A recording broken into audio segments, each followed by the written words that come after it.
Not every map shows the same truth. Some places exist where no one dares to return. This is one of those places. Marcus was an urban surveyor, hired to inspect a decommissioned railway station near the cliffs. Nobody had stepped foot there for 40 years. The place was cut off, rails rusted, tunnels sealed, but the county wanted to know if it could be restored. He thought it was just another job. As Marcus stepped inside, he noticed something unusual. No birds, no insects, not even the sound of waves from the cliffs outside. Just a hollow silence that pressed against his ears. It felt wrong, too wrong. Halfway down the corridor, Marcus found a rusted maintenance door. It looked like it hadn't been touched in decades. Yet, it was open. Just a crack, wide enough to suggest someone had been there recently. Inside the room was nothing but dust and a wooden box. Small, damp, its surface covered in moss, as though it had been underwater. Marcus reached out, but something inside him screamed not to touch it. As Marcus leaned closer to the box, he heard something faint. Whispers. Not from around him, but inside the box. They spoke in a language he didn't recognize. His skin turned cold. Suddenly, the ground trembled. The faint vibration of a train passing, but there hadn't been trains here for decades. Marcus froze, listening. A horn echoed through the halls. Impossible. Marcus turned toward the old tunnel entrance. There, in the darkness, he saw shadows moving.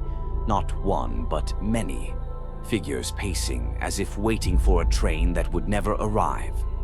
Marcus felt compelled. Against his better judgment, he opened the box. Inside was a train ticket. Old, yellowed, with a passenger name. Eleanor White. The date printed 1937. Marcus looked up and froze. At the far end of the platform, a woman stood in an old 1930s dress. Her face pale, eyes hollow, holding a suitcase. She whispered, "The train is late. Again." Marcus gathered his courage and stepped closer. The woman didn't move.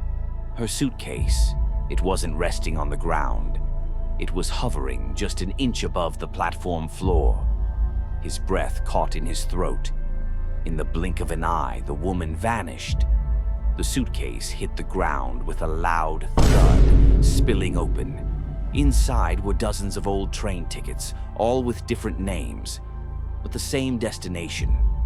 Platform 6. Marcus heard footsteps. Slow, heavy, metallic. He turned and saw an old conductor stepping out of the tunnel. His uniform torn, hat tilted, eyes black and empty. In his hand, a rusted lantern flickered with blue fire. The conductor raised a finger to his lips. "Do not board," he whispered. His voice sounded like it came from underground, echoing 1,000 times. Marcus stepped back, heart pounding, unsure if he should run or listen. Then, the station shook violently. Headlights cut through the darkness. A massive black iron train screeched into the station, silent at first, then deafening.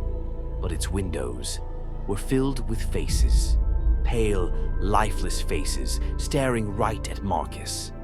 The train doors slid open with a metallic scream. Figures stepped out, passengers in tattered clothes from another era. Their eyes were hollow, their mouths moving silently, as if repeating the same words.